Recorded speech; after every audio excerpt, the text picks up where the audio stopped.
Protect your DNA. BioPQQ can promote formation of new mitochondria. Infowarsstore.com.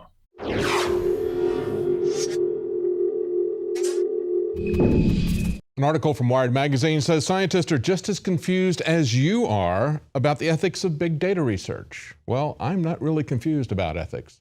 See, the problem is that we have rejected the privacy arguments, the constitutionality arguments. We've rejected moral absolutes. It was at the turn of the last century that we had an intelligence officer say, "Gentlemen, don't read other gentlemen's emails." That was a moral absolute. We don't have that anymore. So now we operate in this relativistic fog. And this is what they have to say. When a rogue researcher last week released 70,000 OkCupid profiles, complete with usernames and sexual preferences, people were pissed. When Facebook researchers manipulated how stories appear in news feeds for a mood contagion study in 2014, not to mention what they did to conservatives that we've now learned about, they say people were really pissed. And of course, Wired doesn't talk about that conservative issue. Say, shockingly though, researchers behind both of those big data blowups never really anticipated public outrage. And that shows just how untested the ethics of this new field of research is. We'll see, it's not really a problem. As I mentioned, when you throw out the moral absolutes, when you say the Constitution is a living document, it means whatever we want it to mean now, and it just floats with the sea change of ethics, and we don't have our ethics tied to any moral standard, any religious standard. It just floats. This is what we get. Now, they talk about the common rule that is applied to federally funded research, and they talk about how it has its origins in the medical community. They say the common rule and other systems are born out of the outrage over mistakes like the Tuskegee experiment. Well, that was hardly a mistake. You know, when you get caught red-handed giving people syphilis and then lying to them and saying you're going to give them a treatment, that's hardly a mistake, okay? That's part of the ethical failure that we have here. But of course, we haven't really learned anything from that. We still have people calling for mandated vaccines and telling anyone who wants to question that they just need to shut up. We're not going to tolerate that. We have a story from Infowars.com by Don Salazar saying that Robert De Niro is revealing a new project in an interview that he was giving in Cannes Film Festival. And he also talks about the controversy behind the documentary Vaxxed. Now, he said that he learned, first of all, that there was a big reaction that he didn't see coming when he was going to put Vaxxed in his Tribeca Film Festival. And then he removed it because of that reaction. Where did that reaction come from? Well, he points out it came from filmmakers, the very people who should know better, the very people who should stand the strongest for the First Amendment and for an open discussion of ideas. The filmmakers were the ones, he said, put the pressure to shut this down. He says the movie was not hurting anybody. It said something to me that was valid because he has a son who got autism shortly after his son was vaccinated. So he is very interested in the connection there, as many other people have pointed out. It's not just celebrities, but of course, unfortunately, this is something that has touched many, many people's lives. He's, while saying he wouldn't advocate a second time for Vaxxed to be screened at Tribeca, he hinted that his new documentary film that will be produced with movie mogul Harvey Weinstein may focus on revealing the financial motivations behind vaccine manufacturers, as well as highlighting pharmaceutical companies' ties to government agencies like the CDC.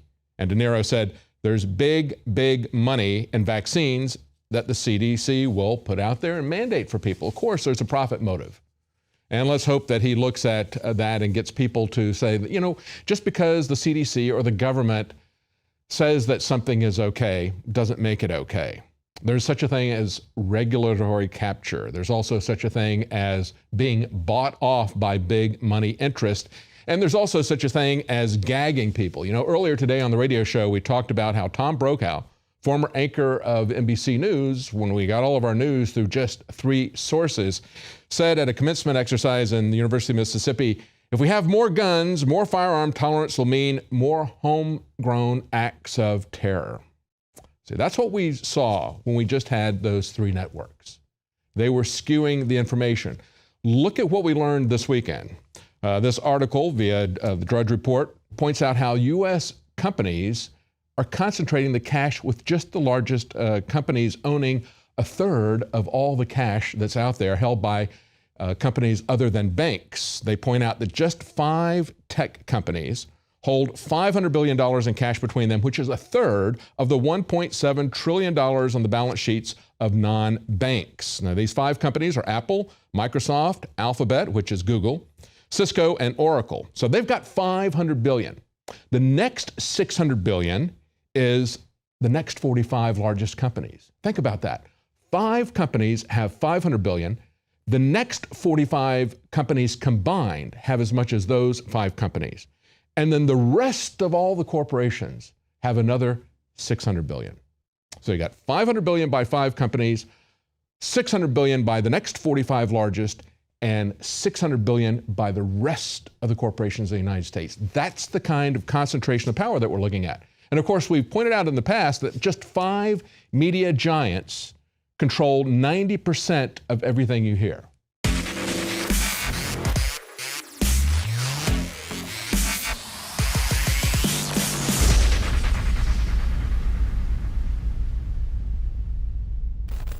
Get Brainforce at 25% off for a limited time at InfowarsLife.com. Ladies and gentlemen, I've been on this the last few months. You probably noticed I've been more crazed, more focused, less brain fog, more energy, more special reports, and it's because of Brainforce. One of the worst things with most energy products is it's not sustainable, right? You're gonna crash afterwards. And the cool thing about this is it's not just a bunch of energy compounds that are gonna fire your brain up to a higher RPM or whatever, which it does do. This is sustainable. This isn't going to spike and you're gonna collapse and you're gonna feel really bad afterwards. This has a bunch of different antioxidants and compounds and polyphenols. Everybody's on these drugs to knock their brain out because the brain's so fried. We're looking at the television screen for research purposes or whatever we've been doing, trying to learn something, or staring at the computer all day, working, doing good. You're still damaging your brain. You will find Brainforce and other game-changing products at InfowarsLife.com or call 888-253-3139. Get Brainforce at 25% off for a limited time at InfowarsLife.com. And we thank you for your support.